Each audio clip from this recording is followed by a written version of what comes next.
Well, what I've been focusing on, Rev, in my role on oversight is certainly all those vulnerable communities already living on the margins, as you alluded to earlier. This pandemic, COVID-19, has certainly highlighted and exacerbated every socio-ratio political fault line in our country.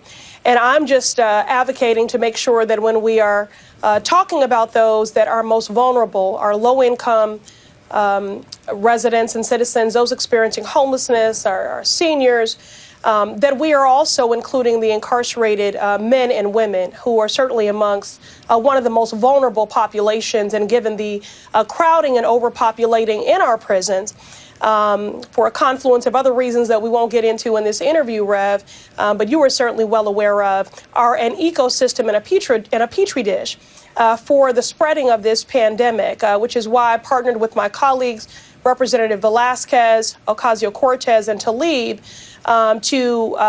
to lobby the Bureau of Prisons to use their full power and to communicate guidance for how we will contain and mitigate this epidemic behind the wall.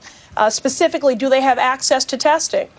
Secondly, has anyone already tested positive? And what are the quarantine measures? Again, given the overpopulating and the fact that many of these facilities are already subpar, and that incarcerated men and women do not have access to soap, to alcohol-based hand sanitizers, to regular showers, what is the guidance, both for those that are incarcerated and for staff? And that the BOP use their full powers. I think now would be the time to commute some sentences, to exact clemency, and to take care of our most vulnerable. 10% of those that are incarcerated are over the age of 60 and already have an underlying condition. We should be using compassionate release.